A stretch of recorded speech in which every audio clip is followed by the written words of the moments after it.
I am Sean, and I am Ryan. My name is Ryan Newell, and I've known Sean for quite a few years. And I actually was a teacher myself right out of high school. I moved to southern China, and I taught English for a number of years until 2012. Cool. So the reason we wanted to kind of talk to you a little bit today is because we're seeing all this kind of craziness happening in our culture right now, in the mainstream media and the bigger narrative of this whole black versus white narrative, and we're interested in along with the stuff that's being taught to children in schools, and we just kind of wanted to pick your brain and just let you inform us basically of what's going on in our public schools, because we don't have any eyes or ears in there, and what you think about what's going on, if you don't mind. Yeah, one of the things that I would like to focus on is the thing that I've noticed the most in schools, especially in these school settings right now, is that we used to have clubs that were inclusive clubs. You would have a chess club, you would have a science club, you would have a book club, you would have things that were clubs based on interest. And those interest clubs are sort of starting to fade away, and in their place are becoming these. I know that at least in some of the schools in Oregon City, they have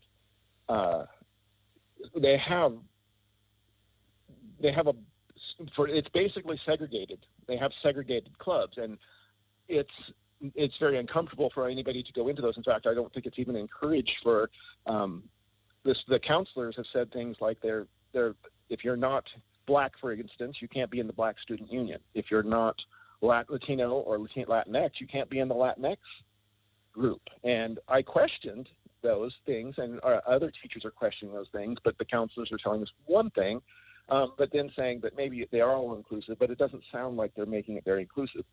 And that's basically all the clubs that we have in school now, is we have gender and racial clubs that kids belong to, and they'll have other clubs, but the main ones that they push are those ones right now that are between that. And I know that for my students and even the parents that I deal with, they're not happy about that, but no one feels comfortable to be able to speak up.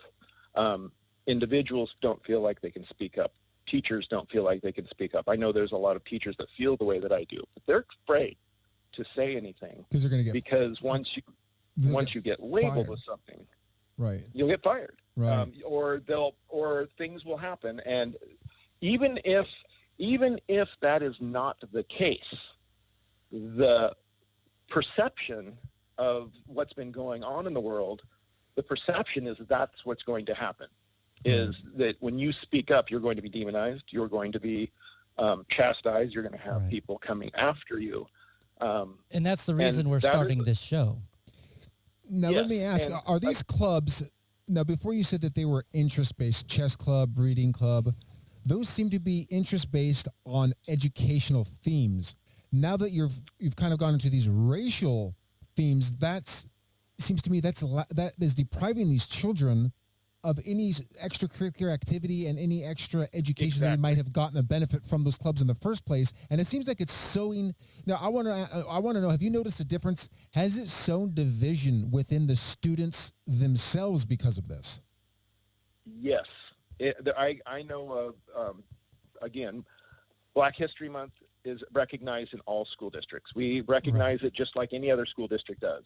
But this year they added other elements that were based upon things that had happened last summer.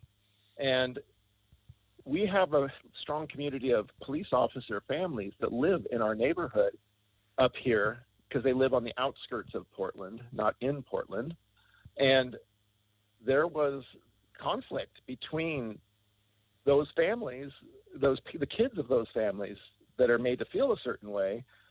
And there's a lot of them up here. And it caused a few Zoom meetings to be shut down because of these types of things, because they were not only were they trying to do this through Zoom. I mean, this would be hard stuff in a school setting.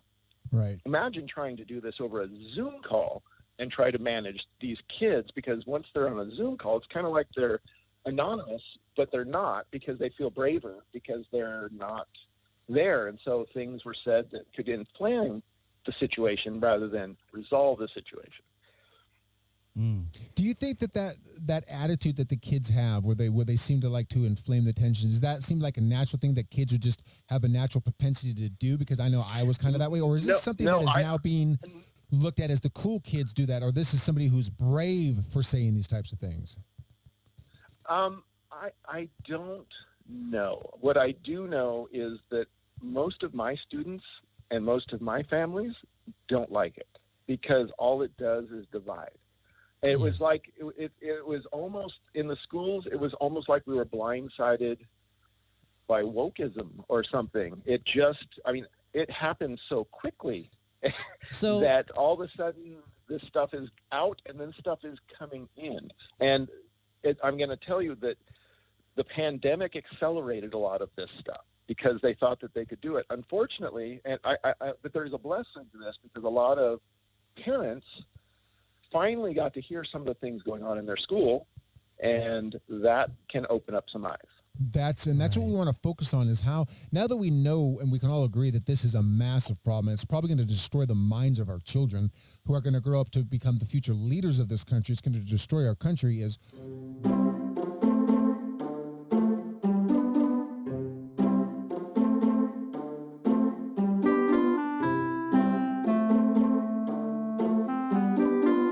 dumb as a bucket of shrimp.